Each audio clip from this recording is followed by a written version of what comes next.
Hi, this is Ryan Monkman from FieldBird Cider in Prince Edward County, Ontario, the north side of Lake Ontario, and you are listening to Cider Chat.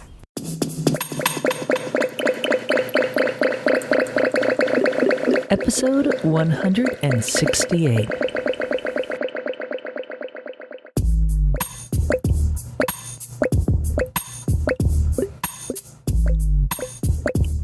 Hello and welcome to Cider Chat. My name is Rhea Windcaller, and I am the producer and cider MC of this weekly podcast, where we speak with makers, cider enthusiasts, and folks within the cider trade from around the world. This week, we are showcasing a recording that we did at CiderCon 2019. The presentation by FieldBird Cider's primary maker, I should say, because I don't want to leave out Nicole, and that would be Ryan Monkman.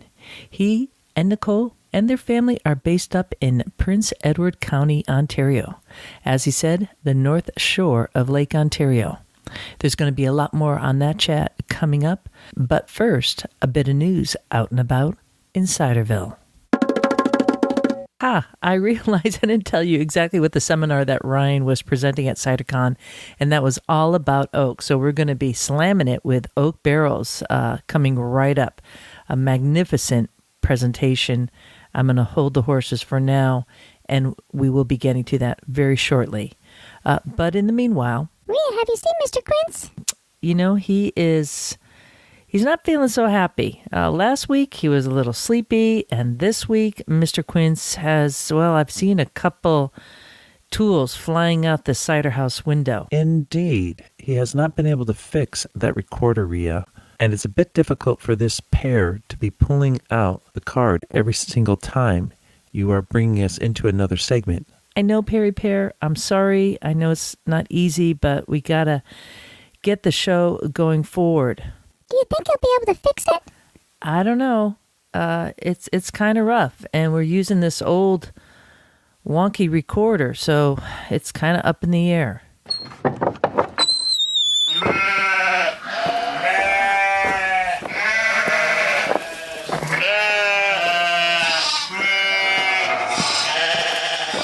Oh, hey, it's Mr. Quince, and the sheep are coming in too. Medlars, can you maybe put them over in the back stall? Sure thing, Rhea. I'm here to help Perry with that recorder. Oh, thank you, because you know it's kind of hard for pairs to maneuver that type of contraption. Okay, good. We're going to take it away from here, and let me update listeners on what's going on. So we came back from CiderCon. We have two recorders, which enables us to do these recordings like the one I'm bringing you this week, and we're using the old one, the one that I started with back in actually 2014, my first podcast, and then with Cider Chat starting in the fall of 2015. And it's a workout horse, no doubt. But this here episode this week was recorded on the newer one. We were noticing while we were in Chicago, we were having some difficulties, and it's a little tough. So it's kind of like being a cider maker, and you have all this juice, but you don't have any kind of vessel to put it in. Everything's filled up, and you're like, oh my God, well, how am I going to deal with that?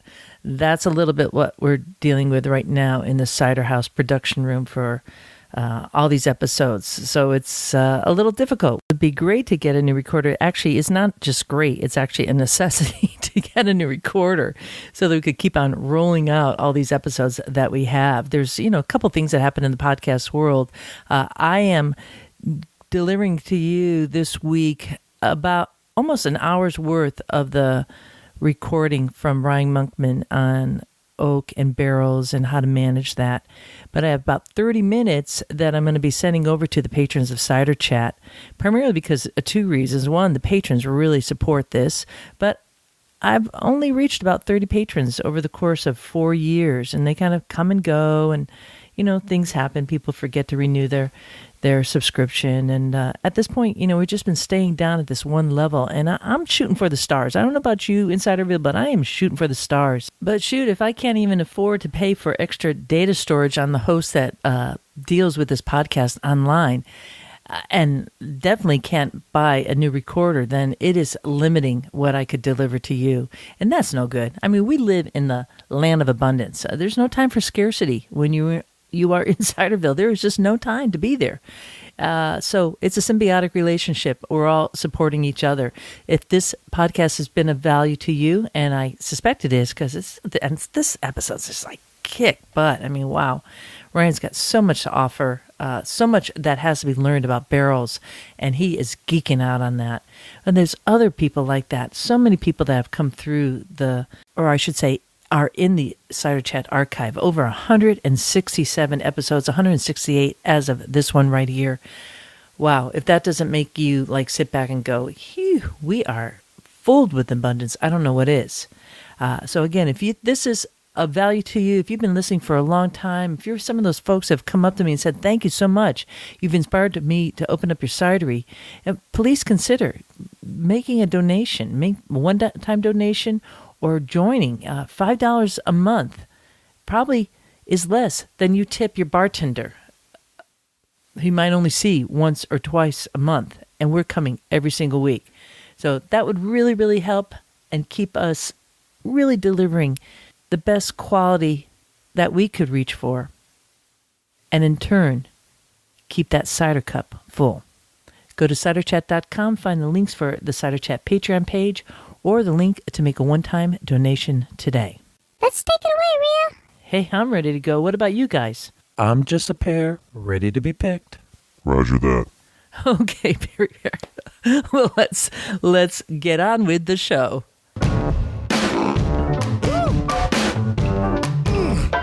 Thank you. Yes. Hey!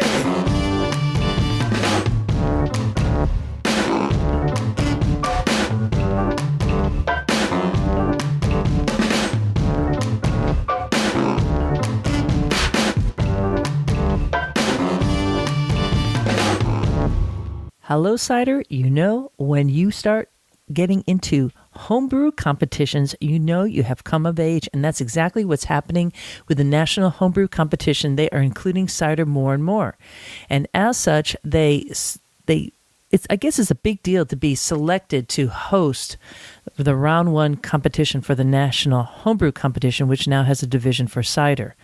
And that's what has happened for the Boston Wort Processors. They are a fermenters club. They really gear towards beer, but they have amazing cider makers. We had Tom Bell, who won first place for his New World cider. Crazy good. I judged in that competition last year.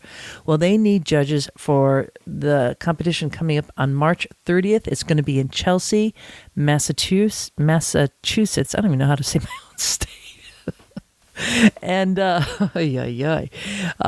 it's just outside of the city. There's free parking. It's a good deal. I'm going to put a link in the show notes, and you can sign up. Again, it's going to be March 30th. They're looking for cider judges. They get breakfast, lunch, swag, and libations to go. Well, what's not to love about that?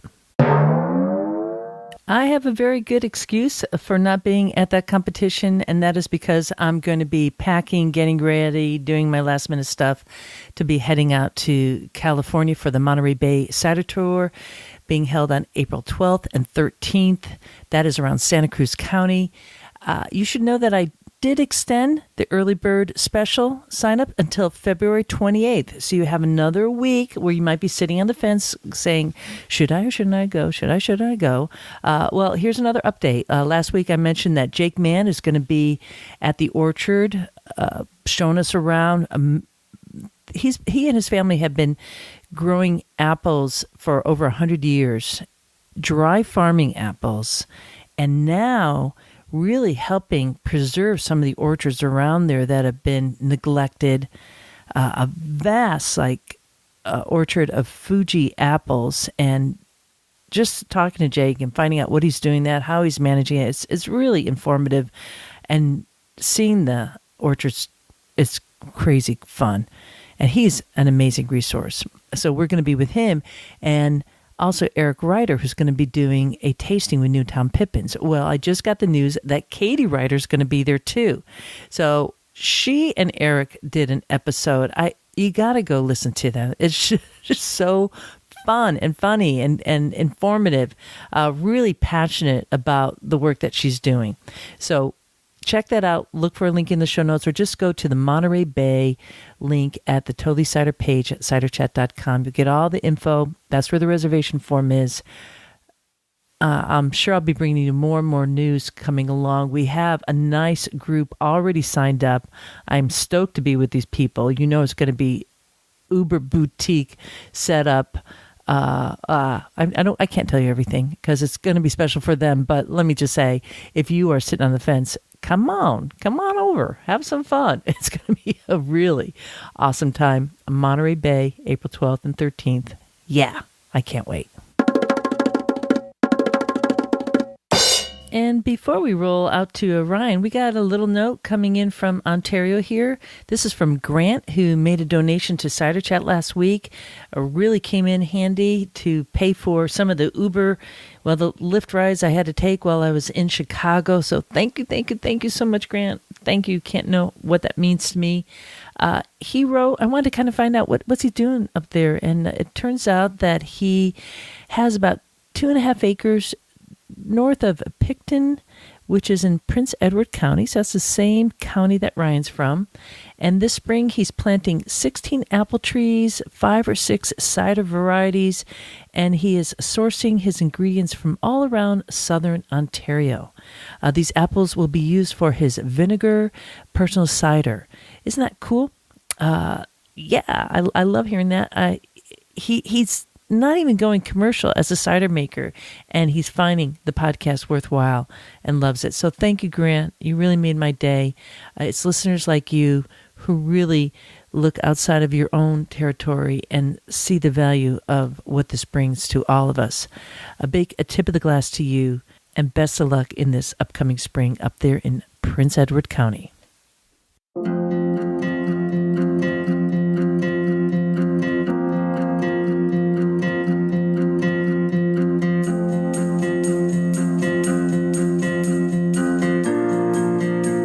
When I come back, you're going to hear me doing the introduction for Ryan Monkman. This was his presentation at CiderCon 2019 held in Chicago. Again, if you don't know what CiderCon is, well, you are definitely new to this podcast. So if I haven't said it already, and I know I haven't, I want to say welcome. And those of you who don't know what it's about, well, it's the annual trade conference put on by the United States Association of Cider Makers. And I recorded the entire seminar that Ryan did. A couple things you should know before we get right into it and I go into my intro is that Ryan, he has an amazing style. It was so well done, the presentation. But he kind of picks on himself, and he kind of, in that joking way, is making fun of Canada. He's so Canadian, and that's what I love about him. One of the many things I love about him and his family.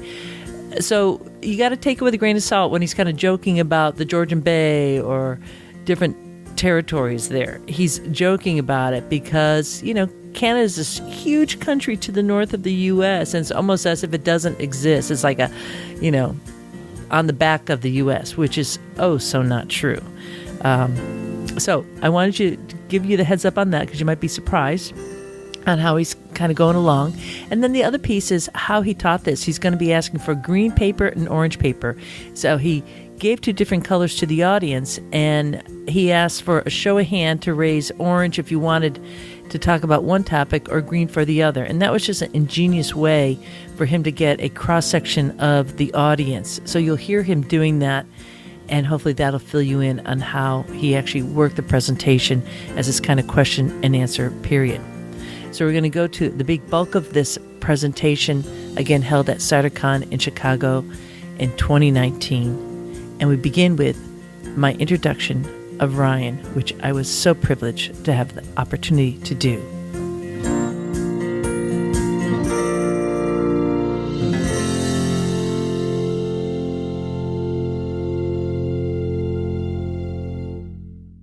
Welcome to Using Oak with Ryan Monkman. My name is Rhea Windcaller, and I am the producer and host of Cider Chat, which is a weekly podcast with makers and enthusiasts and folks in the cider trade from around the world. There's a number of people at CiderCon that have already been on the podcast, and Ryan's one of them. And I have such a pleasure of introducing him today. Ryan, when not in one of two orchards located on Prince Edward County in Ontario, in Canada, not to be mistaken with Prince Edward Island, he's working as a consultant with top innovators in the industry.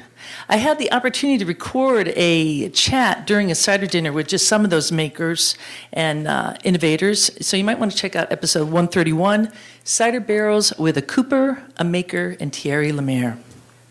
His brand is FieldBird Cider, and his cider barrels are located in an underground cellar at Kenty Winery on Prince Edward County. And it was there that we actually were able to record on site another recording called Barrels and Batonnage. He works with cider barrels, so you're really in for a treat. That's a bit of his background, but what you should really know about Ryan is his heart, which he puts full in on all his writings on Instagram. So you can follow him on Ryan Monkman or FieldBird Cider. And of course, he puts a lot of heart into every bottle of cider that he makes. So I'd like to welcome Ryan Monkman and get the show on the road here.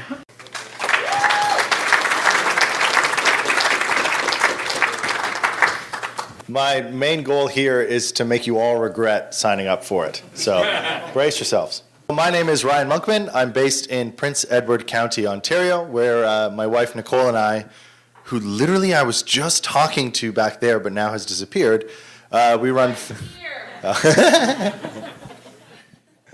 We run FieldBird Cider. We're pretty new. We've been selling cider for about 10 months and making it for about 2 years. And before that, my background was in wine, and before that, my background was in theology. So I'm not sure that I am the best person to give this talk, but let's brace up and we'll have some fun. So a little bit about FieldBird Cider. Specifically about Prince Edward County. So Prince Edward County is the greatest place in the world, and you should all come. We're located kind of halfway between Kingston and Toronto in Ontario. We are an island by 10 feet. There's a tiny canal that cuts us off from the mainland, and it's a community of artists and wineries and cideries and breweries and distilleries and a whole bunch of food, and it's a wonderful place to be. Nicole and I had never been, and we drove up 3 years ago to visit a friend of ours who was starting a winery. And before we stopped the car, we decided to move there. So that's how we ended up in Prince Edward County. As Rhea was saying, we have 2 orchards in Prince Edward County. One is established. It started getting planted in 1960. And the other one is we're planting starting in about 3 weeks. So that's a lot of fun. Our rules for our cider is we only want to use fruit that we have touched. Right now, that's all apples and pears. Eventually, we may be using some other things, but the core of our cider will always be apple and pears. We ferment everything in oak, and everything touches barrel. So generally, everything is fermented in oak and aged in oak, but the one SKU we're going to be tasting today is fermented in an oak tank and then aged in barrel afterward. So we're going to make this a little bit of an interactive exercise, and I need your help to make that happen. So every second of you has a piece of paper, if you want to look at it. On one side, it's either pink or orange, and the other side, it's either yellow or green. So whoever has that, I need you to rip it in half and give half to your neighbor. Make sure you rip it in such a way so that one sheet is yellow or green and the other sheet is pink or orange. I'm just fucking with you. Tear it however you want.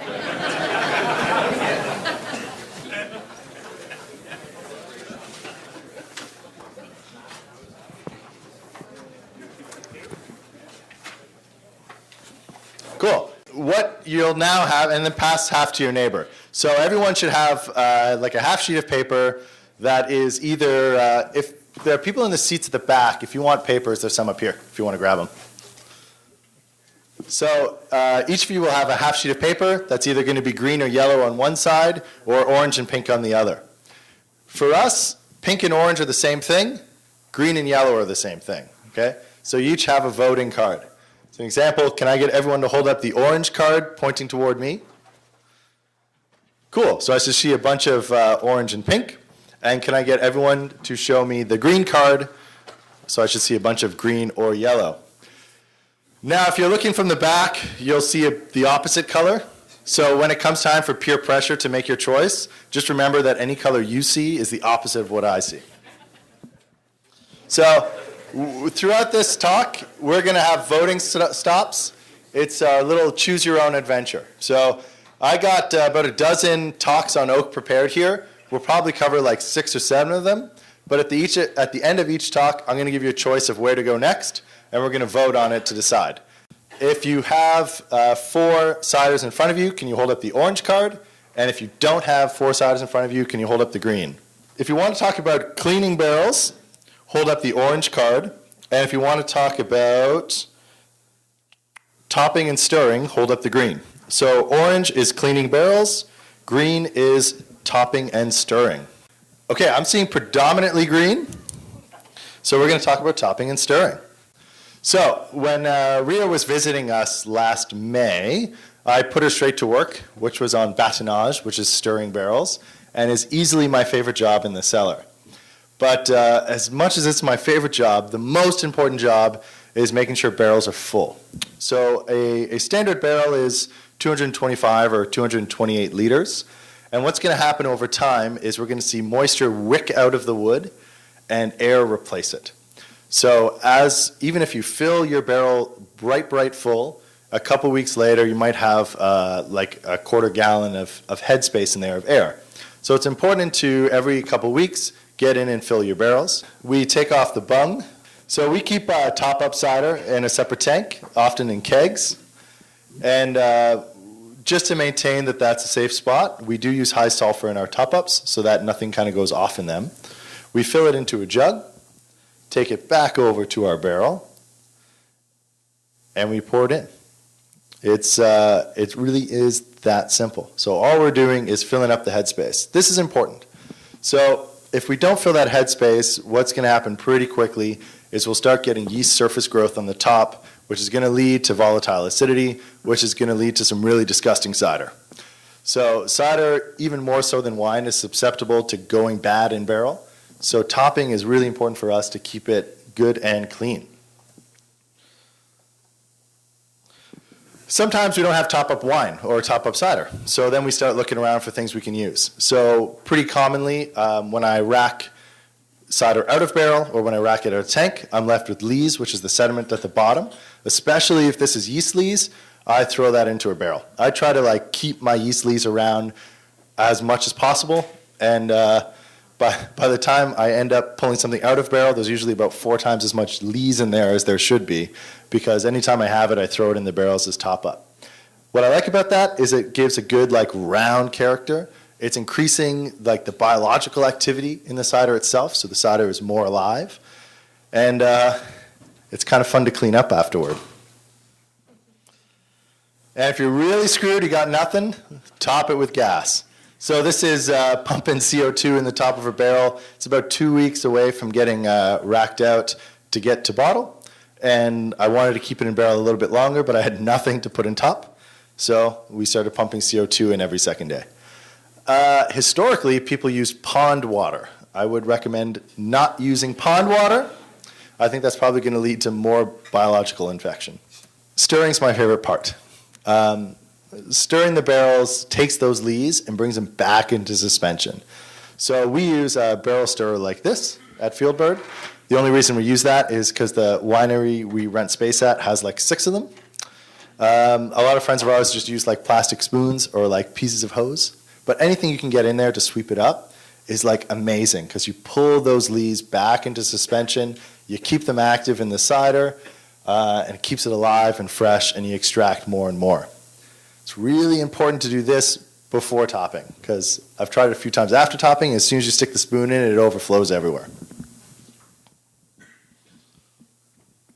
That was a practical one. Let's try and find something a little more fun. Okay, with a question while we're at it. Yeah. If you weren't having to top out, would you stir? Or stirring is really equally as important? If you didn't need to top, I'm just putting theoretical. If- Stirring is a viable process that needs to be done. Stirring is debatable. So the question is stirring something you absolutely have to do? Is that a fair representation of the question? You didn't have to do that topping off. If you didn't have to top up, would you get an in-stir? I would, but there are some people who don't. So I like stirring because it increases body, it increases the lees activity in the cider. Some people choose not to stir because when you stir, you're doing a few other things. One, you're stirring when there's still some headspace in the barrel. So you're potentially incorporating that oxygen that's in the barrel into the cider more. The other thing is lees themselves are pretty reductive, so they can reduce fruit aroma in a cider as well. So there are people who actively choose not to stir ever. I choose to stir no matter what because it's something I just personally really like doing. Green is toasting, and orange is how French oak is grown. Okay, we're going to talk about tasting, which is great. So there's a question of, do I only use French oak? No. We have a stable of about 40 barrels. 35 of them are French. There's one American barrel and one American barrel, one Canadian barrel, and 3 Eastern European barrels. This coming year, we're going to significantly increase our American barrel program, and we're also going to add some custom-built Canadian oak barrels in a smaller format. So you have 4 glasses in front of you. I actually don't have the right sheet, so I'm probably going to need someone to yell at me. So the far left, I'm guessing, is something called control? Mm-hmm. Yep. Fantastic. Let's try that. This is one of our FieldBird ciders. This is our entry-level cider. We call it Buzzing Chatter. That name itself will morph every year. It's pretty acid-driven, as most of our ciders are, but this one is carrying about 16 grams of residual sugar. This was fermented in a large neutral oak tank, so a 5,000-liter oak tank, and then afterwards was split into barrels to age independently in neutral barrels. So there's not a large oak influence in this cider, but it did spend about a month in an oak tank and then about 6 months in oak barrel. And the process of that was just to get that lees contact, but also to get a little bit of micro-oxygenation, which we may talk about in one of the other talks. For this tasting here, this is just a baseline control. The other 3 ciders are this cider, the Buzzing Chatter, but then dosed with oak chips. So dosed at different levels with oak chips, 3 different kinds of oak chips, all from one company called Boisé. And I'm going to give you about 3 minutes just to taste through and just see what you think of the different character, and then we'll talk about them a bit. I took a case of cider, I opened it, I dumped it into kegs, and then I threw the oak chips in the kegs for about a month. And then I forgot about them. And then the day before we came here, I racked them out of the kegs into growlers, and that's how they were served. So there's a chance they might suck. So a question was, how long do I leave stuff in the original fermentation barrel? Until it's ready to bottle. So I leave things on primary lees throughout their aging. There are some times where I'll rack it out of the barrel and return it, just if I think it needs a bit of air. But generally I ferment in barrel and then age in those barrels until it's ready. Yeah? Can you speak at all to your experiences using oak chips during fermentation rather than just aging? Yeah. Okay, here's a super cool question. Thanks. The question is using oak chips. So when you use oak, you have choices of when to do it. When you use oak chip, you really have a choice of, especially if you're fermenting in steel or fermenting in plastic, which is when do I want to add these oak chips? And I think that decision has a lot to do with the toasting of the oak and the source of the oak. So there's a really cool thing in untoasted French oak, aligncenter tannin, which is one of the structuring molecules we talked about that pulls things across the palate. And in addition to adding that body, it also does another really awesome thing, which is stabilize color and stabilize the compounds itself in the cider to prevent it from oxidizing. So if you were to add untoasted French oak chips during fermentation, you're going to end up with a cider that's got a nice, richer, rounder color, as well as one that has more of its own flavor and tannin left over. We call this sacrificial tannin. A colleague of mine who's French refers to it as suicidal tannin, which I think is kind of a cooler phrase. And the crux of it is this. During fermentation, the tannin that's in your apple is going to bind with oxygen that's in your apple and disappear. If you add untoasted French oak, it doesn't really work with American oak, which is something we can talk about later. If you add untoasted French oak during fermentation, the air is going to bind with that oak tannin instead of your apple tannin and fall out of suspension and leave you with more of your apple tannin long term. So it does this really like double whammy cool thing. It leaves you with your own apple tannin, as well as it helps stabilize your cider and maybe adds a bit of structure across the palate. It's more complicated than that. I know you're asking this. So this guy's a winemaker in Ontario, makes fantastic wines. This is a common tactic used in red winemaking, is to add untoasted French oak because it helps stabilize the color long term and leaves the grape tannin in the wine itself. It works for cider too. But you got to be careful about which oak you're using. So the untoasted oak in this one, the Boisé Frais, which is the untoasted oak we used, does have this characteristic, but it's more designed for long-term aging of cider post-ferment. And there are other oak chip suppliers. So one that I think of is that I work with personally is Radu, who selects specific pieces of wood for high levels of this elagitannin and puts that into their untoasted line. So like their untoasted oak chip is like super concentrated in this chemical that allows it to leave your apple tannin behind, which is really, really cool. I like that question. Yeah. Are you going to bottle with these types and styles of cider, in other words, not carbonated? So the question is, are we going to bottle these uncarbonated? Most of the cider we produce is uncarbonated still. The control glass is commercially available right now for about $12 US, $15 Canadian on the market, and it's from the 2007 vintage. The other ones we won't be selling them, they're just for this tasting here. Our production in 2017 was like 95% still, and long term it's going to be about 60% still, the rest being traditional method sparkling. Do you think when you've used oak, it's a little less delicious with the carbonation, or like you lose some of that? Or? So the question is, do you lose the flavor of the oak if you carbonate? Is that a fair representation of the question?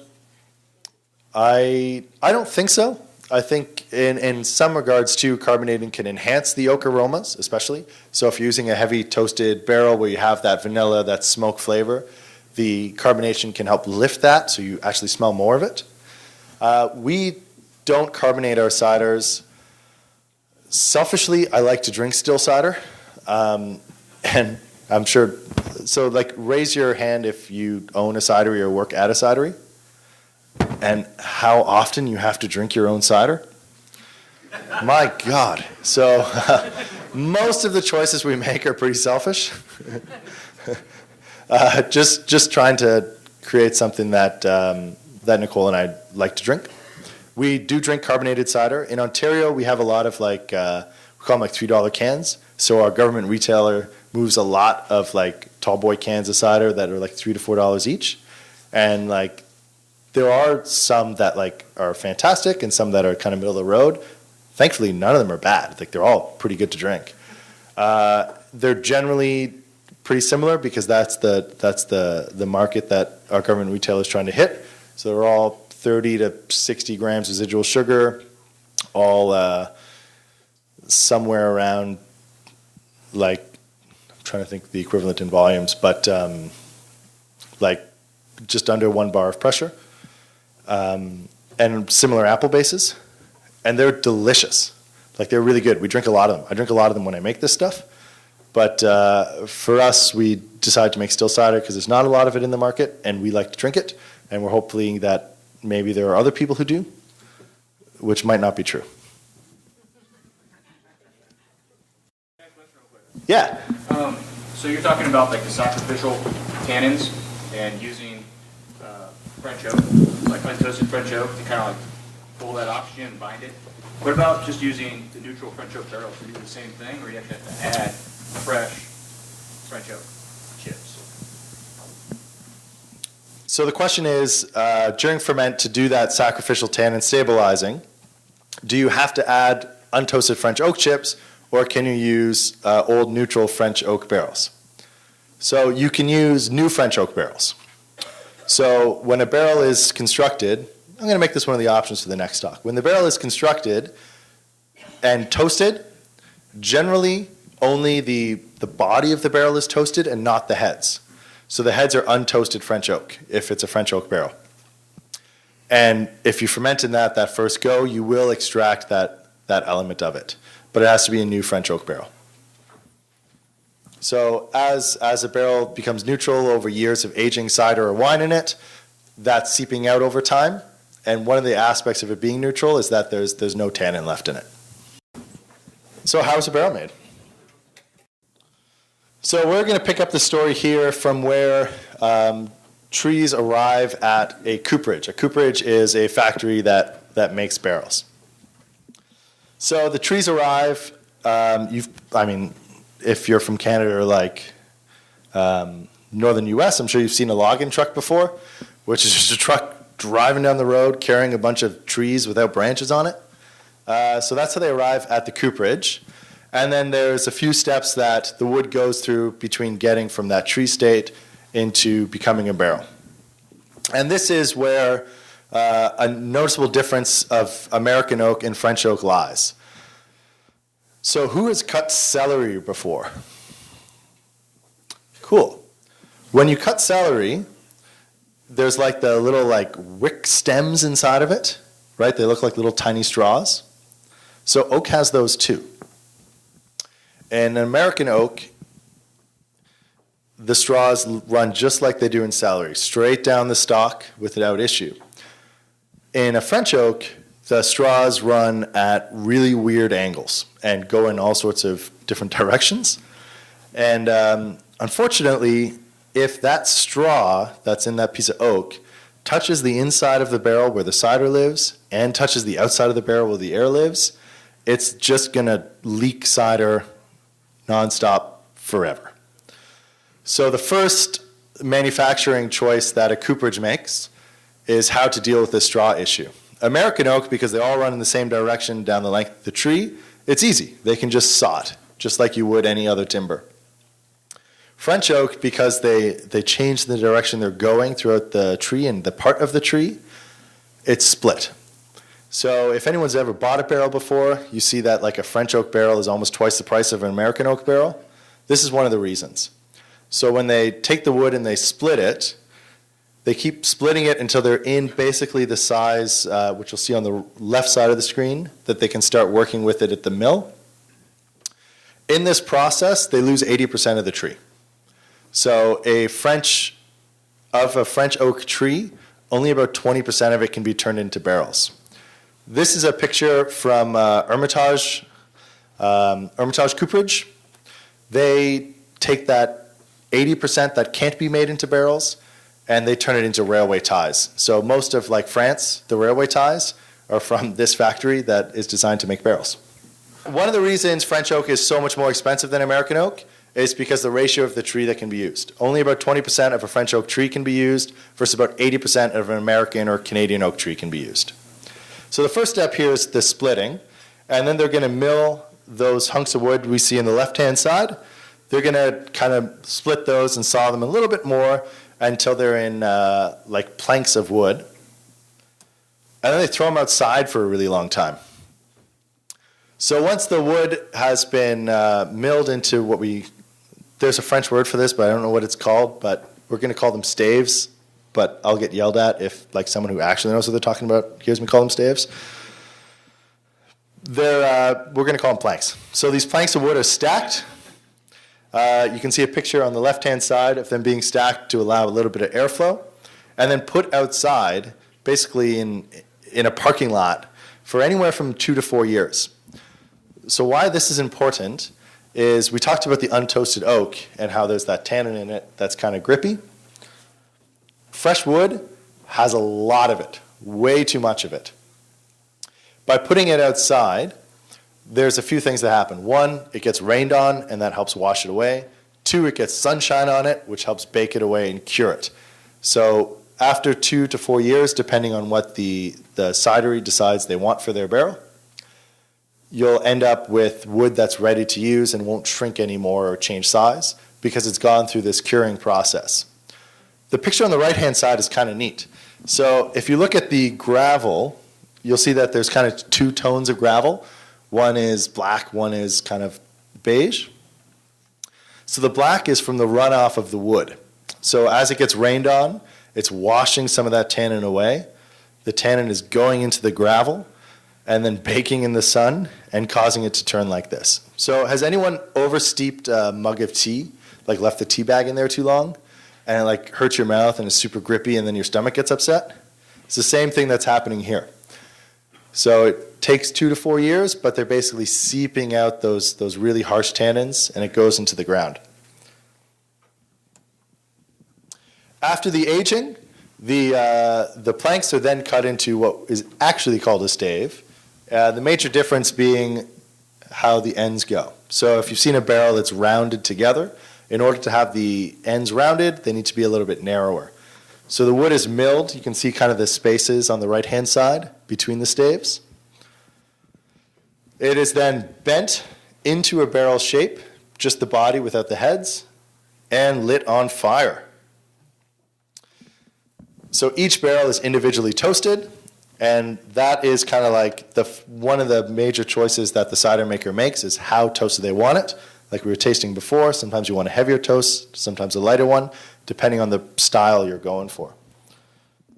After the body is toasted, a head is made. So the head is made from planks of the same wood that was aged on the yard. You'll see there's a little bit of reeds sticking out.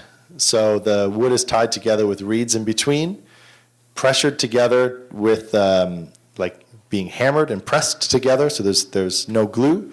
Some cooperages use I'll go to that in a minute, but there's really no glue. Forced together, cut into a circle, hammered into place, and held together by steel hoops. So a barrel is just held together with pressure. There's no glue in there. There are reeds in between the pieces of wood just to make sure they don't leak, but it's not glued and it's really not nailed. There are some cooperages who use like a flour water paste between the pieces of wood just to try and prevent a bit of a leak. Traditionally, it was just wheat flour, but now because of gluten-free, I promise this is a real thing, no cooperages use wheat flour anymore. They're all non-gluten flours. How about reconditioning barrels?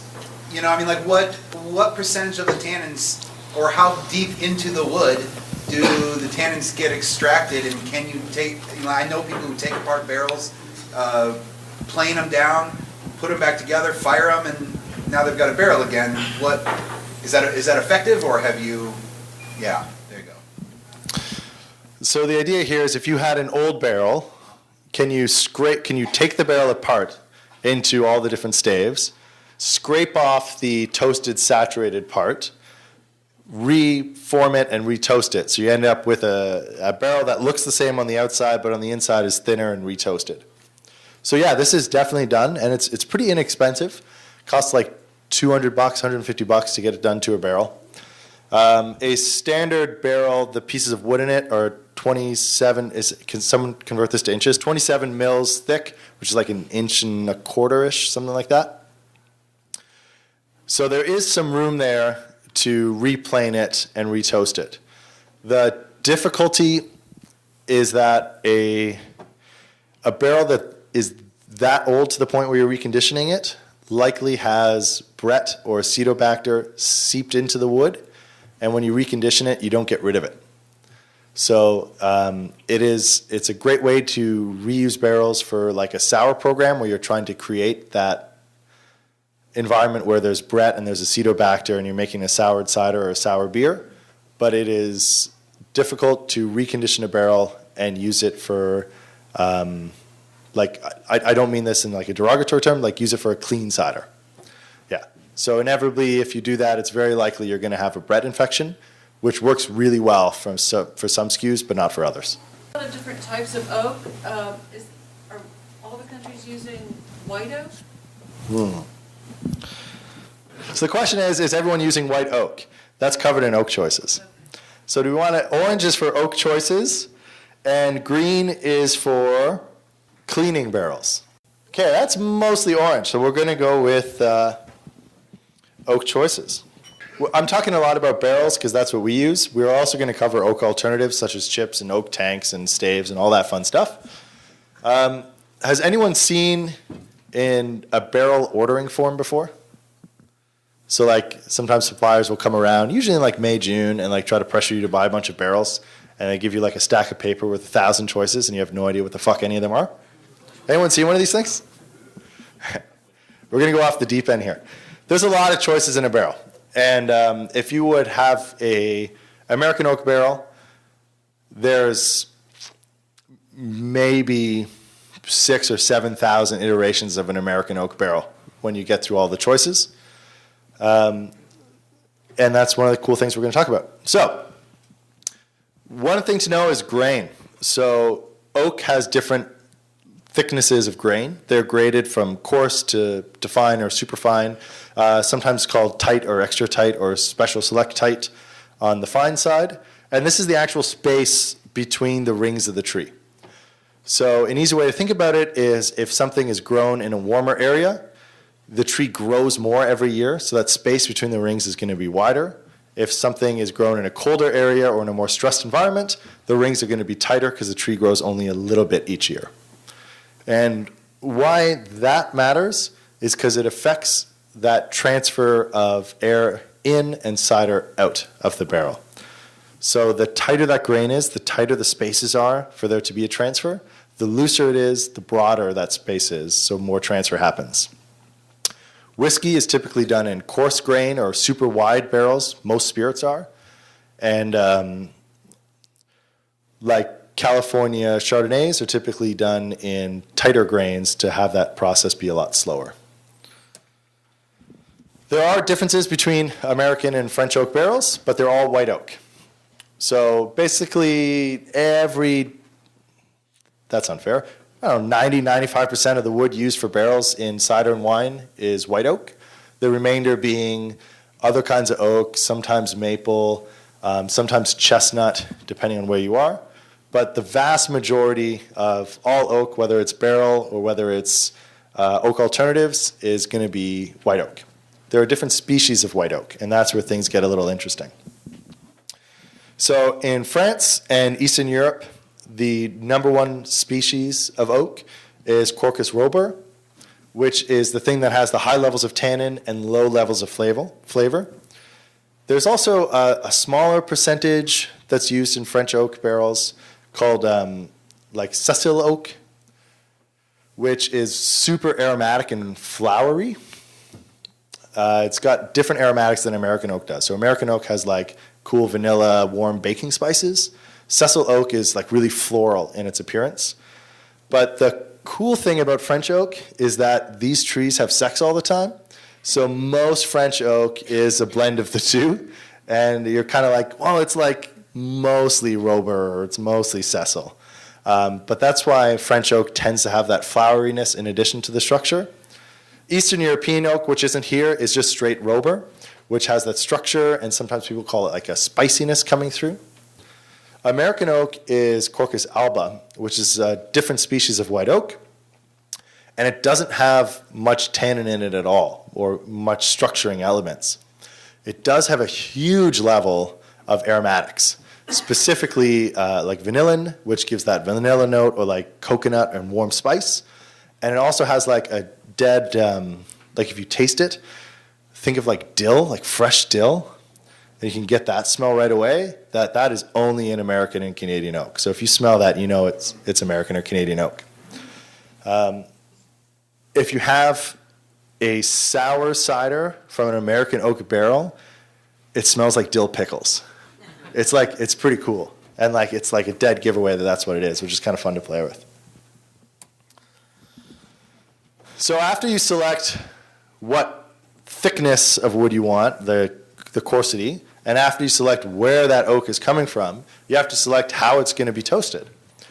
So just like I was saying, if you were to caramelize onions, when you're caramelizing onions, when it's like kind of that see-through phase, it's still a little bit harsh and not very smelly. But when you get to that like stage where it's like fully brown, it tastes really, really sweet and like aromatic. And when you go a little bit too far and it starts to go black, all you taste is like burnt onion. So the same thing happens with oak when we toast it. So that picture I was showing earlier, the video of the fire in the barrel, it's not as simple as someone just like throwing it on a barrel to light it on fire for a bit. They're checking temperatures and they're checking time, because what they're trying to do is bake the oak to a specific temperature to get specific aromatic elements out of it. The more you toast it, the less structure, the less of that tannin you're going to have, but the different elements you bring out. So initially, when something is light toasted, it has that floral sweet note. When something is kind of medium to heavy toasted, it tastes like the vanilla warm baking spice. When something is like on the cusp between heavy toast and like a bourbon barrel, it has like a, does anyone know what marzipan tastes like? Yeah, so it tastes like marzipan, but it's like a really narrow window that it's in that. And then after that, all it tastes like is fire, which is cool, but it's just a lot different.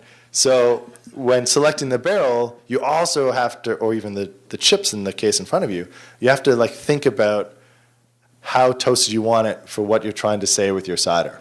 And I think the best thing to do is to like take a handful of gravel and throw it at the board and just like do a bunch of different things, because that's where the complexity gets built in.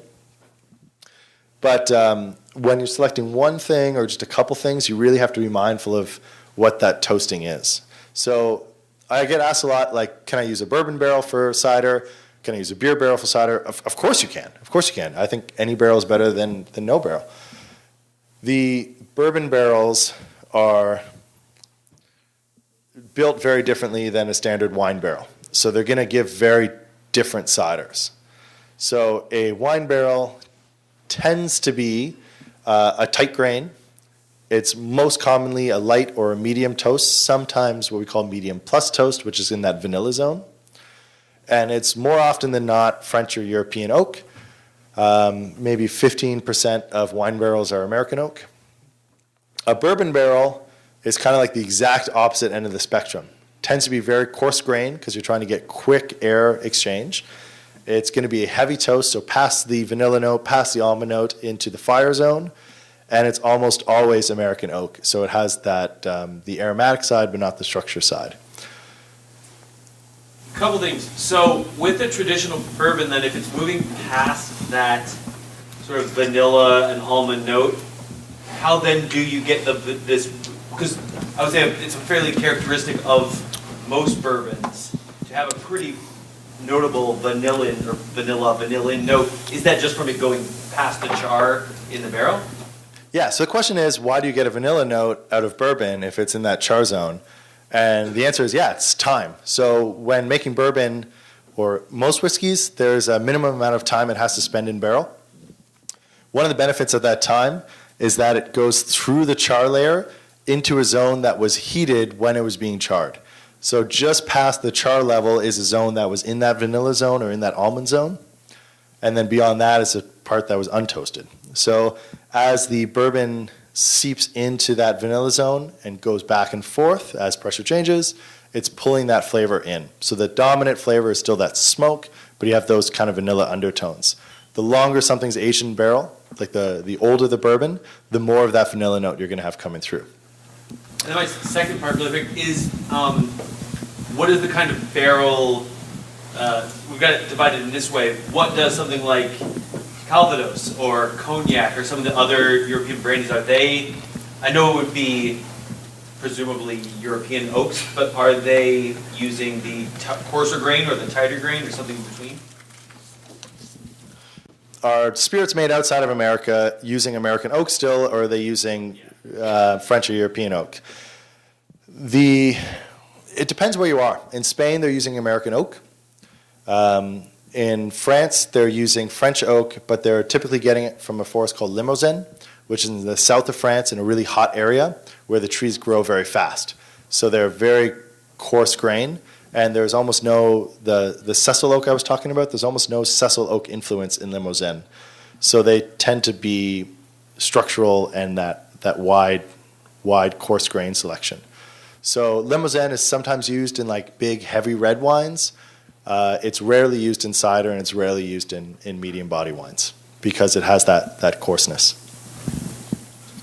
What, in general, effect do these characteristics of oak have on our perception of sweetness in a cider, and also sweetness against acidity? And then if you could also just clarify again, this was 1.6 bricks remaining, and what was the acidity on the control?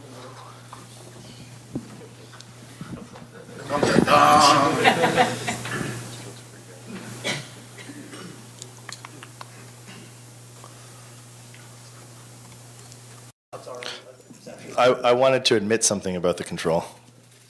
So the question here is, what's oak's impact on sweetness and acidity? And specifically about the control, is its grams residual 16? Yeah, its grams residual 16 grams per liter of sugar left in it. Its acidity is excruciatingly high. This cider, the two questions are linked. So the first question is, why doesn't this taste sweet? Why does it taste like an acid bomb? And did oak influence that? And the second question is, how did the sugar that's in there get there? This, the cider buzzing chatter, so the control, is a blend of experimental apples that were grown in an orchard in Prince Edward County. That the orchard itself was planted by, I'm just going to set this back into presentation mode. The orchard itself was planted by the provincial government in an effort to research new varietals of apples for growing in the region. And there was 4 of them planted across Ontario. So one in the orchard that we have, one near Guelph, one up near Georgian Bay. I don't know why I'm listing a bunch of places that no one gives a shit about. Georgian Bay is great, Ben. I actually don't know where the 4th one is. Guelph. So Guelph, Georgian Bay. Oh, yeah, Guelph is fantastic. It's no Georgian Bay, but. So the other 3 sites were all managed really, really well, and notes were kept. Our site was not. We have no idea what apples are in this, when they were planted, what rootstocks they're on, or what their source is. So we call this our experimental block. They were grown for cider making, so they weren't irrigated at all. And they came in pretty acidic, but also low in bricks from the year 2017. This area of the orchard did not have high bricks versus the opposite end of the orchard had very high bricks, which was a really fascinating thing. So the juice came in, pretty decent acid. I think at press the acid was like 6.2 grams per liter malic equivalent. And then the bricks were around 12. If you saw one of the bottles, the alcohol in this is 9%. So somehow we got from 12 brick, which is going to get you about 7, up to 9. And the way we did that was freezing it. So we took the juice, threw it in a tank with a chiller on it, froze it really cold, had a massive ring of ice water, and took the concentrated juice out of it. That concentrated juice came at like 16 brick. So it concentrated the flavor and it concentrated the sugar, so we get the higher alcohol that we were looking for. It also concentrated the acid. So like in the cellar, while this was from like post-ferment when it was aging, it's almost undrinkable. Like it hurts. It's so acidic. We aged it in neutral oak. So neutral oak isn't really going to impart a sweetness. It does have other benefits. We get better lees contact. We get to play with oak barrels, which is a lot of fun. But it's not going to add like an oak sweetness to it. So when it came out of barrel, it was still an undrinkable acid bomb. So this is the one cider that we add organic sugar to.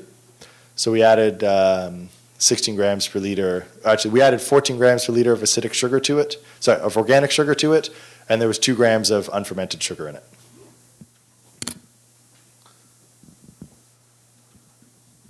So it still tastes very dry, but it does have sugar in it. Yeah, Nicole?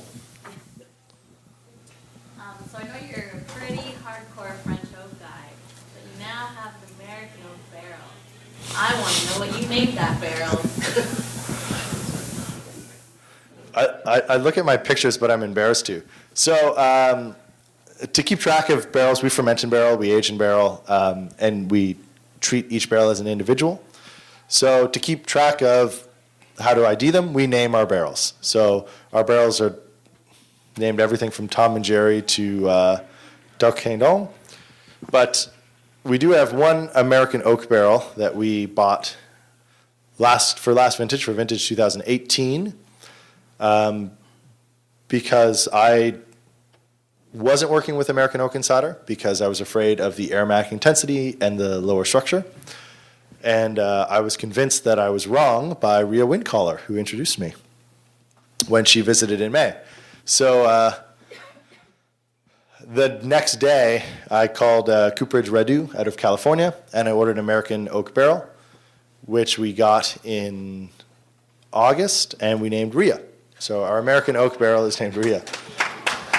And is currently fermenting our first Perry, which is like a super cool mix because we have like this like warm vanilla note and like clove. It's much better than it would have been in straight French oak.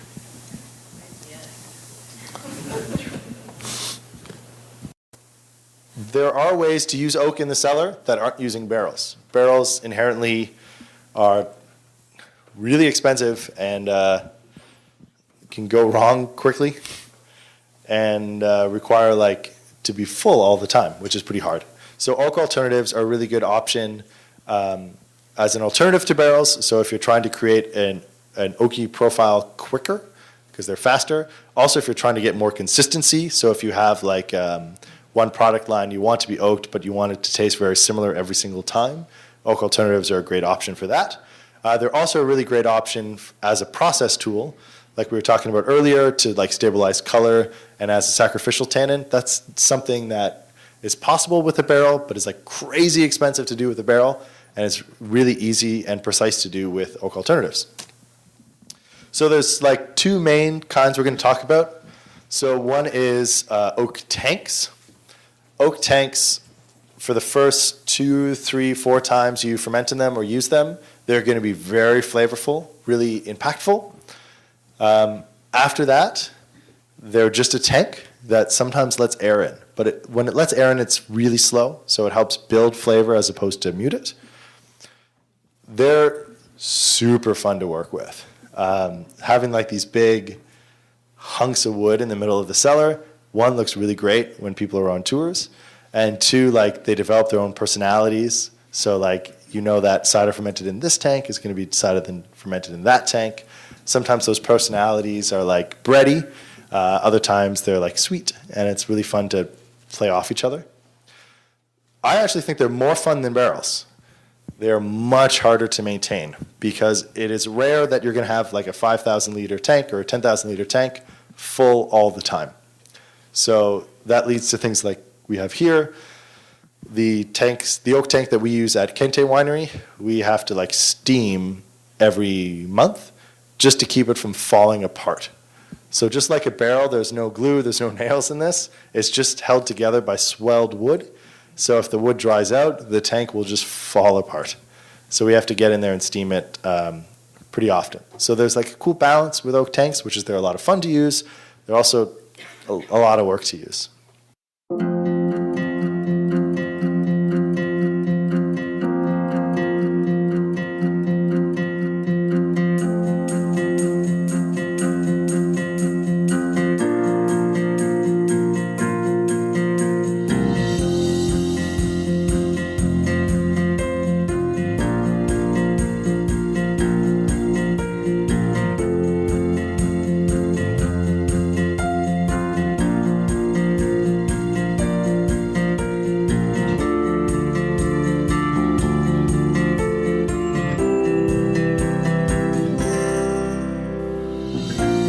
Just so much that Ryan brings to the table for all of us who are really excited to use barrels, but we really don't know what the heck we're doing. And I see this a lot with makers. We all want to get in on the oak barrel scene because that's cool. I mean, who doesn't love that?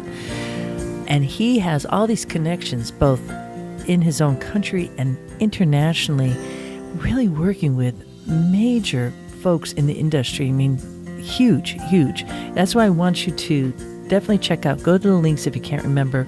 But there's 2 episodes. One, he's doing barrels and batonnage. He's actually down in the cellar working with the barrels. And then there's another one that I mentioned in the introduction. That's episode 131. Good episodes to listen to, let you get an understanding of some of the people he's working with. I really don't know anyone else right now in the cider industry that's bringing this kind of information forward. And I talk to a lot of people. So Ryan Monkman is really helping us all upgrade our oak barrel knowledge and extending it further. Again, there is an extended piece to this here that's going to be getting posted to the Cider Chat Patreon page. It's 40 minutes long, I believe, and it's all the questions and answers and some of the things that he is answering. There are the benefits and shortfallings of chips, difference between oak tanks and a fedor, stave size matters, oak dust and chips, what's the difference between the two, how do you handle them, oak barrel maintenance, which is really critical, absolutely critical. So many people blow their barrel because they don't know how to keep it during that dry period or what to do before you rehydrate it or when you're hydrating it and ready to fill it with cider. Also talking about batonnage. Can you use chips to enhance a barrel? How music affects barrels. I thought that was really cool. And cleaning barrels, what's going on with steaming, or if you're going to be using ozonation, I think it is. Very interesting there. That piece I didn't really realize. How long he leaves a barrel empty, what is going to happen there, how to deal with that, malolactic fermentation, or when to get the cider out of the barrels, what kind of culture yeast does Ryan use? It goes on and on. There's a lot in that piece. Again, a good incentive to support this podcast and be getting these extra bonus pieces today. Just go to ciderchat.com, the Patreon page for that. And in terms of Ryan Monkman, I want to say that he gave me a bottle of his 2017 Boldly Speckled cider. It's a 9.5% alcohol by volume. I brought it home and I wanted to put it under my pillow and just cradle it. It is fantastic and brings out all those nuances that he's talking about that can happen when you're doing surly, doing that batonnage and doing that oak barrel aging of cider. Really scaling it up. It is an exquisite cider, and I expect so much greatness from this maker. Really happy to have him on the scene and call him a friend. And I believe I'm going to be getting a bottle of this cider. I think I have a bottle of a cider, actually, that I'm going to be bringing to France with me to give to Eric Bordelais, because I'd like Eric to taste it, who is one of those makers that is really working also in this style. I haven't met many folks like this. It is a whole different landscape, Ciderville, and we are all the benefactors of that. I hope this inspired you as it inspired me. I'll be right back with a little bit more.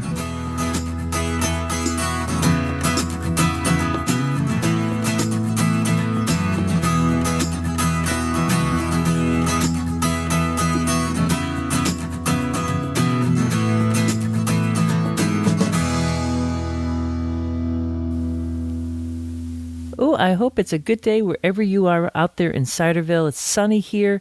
There's snow on the ground, but it's feeling good. Whenever it's sunny out, it always makes it a little bit brighter despite the temperature outside. That is so true. A couple reminders before we roll on out of here. The Monterey Bay Cider Tour, the early bird special ends on February 28th. And there is also the Normandy Cider Tour. That is now online and open for reservations. That's going out on September 22nd through to the 28th. I already mentioned Eric Bordelais. We're going to be heading back to his chateau. I'm sure we'll be getting another tour, chit-chatting with him, then having an exquisite one-on-one cider dinner with him that evening. That's just one of many makers that we're going to be seeing, spending the night at Mont Saint-Michel, going to Etretat, the White Cliffs of Etretat, just an amazing location. It's just like motion picture beautifulness. Wining and Dining with Makers all up and down Pédoge and Domfront. So that's online there. Those both can be sought out at the Totally Cider page at ciderchat.com. And I've already heard from 5 people who are signing up already, even before I even have gone live with the New England Cider Tour, because I just haven't had time to set it all up.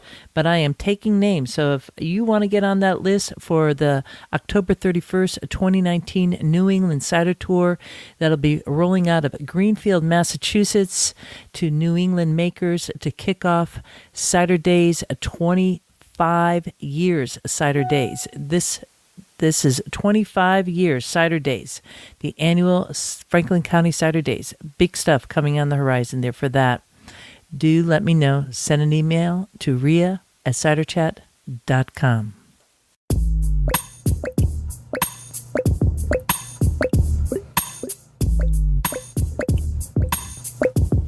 Well, we got through this episode by hook or by crook and our little trusty old recorder. Well, it's kind of like an old press, I guess. It just keeps on ticking. Thank goodness for that.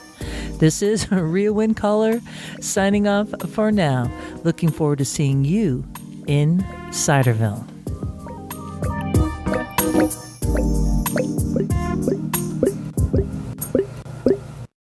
Yeehaw!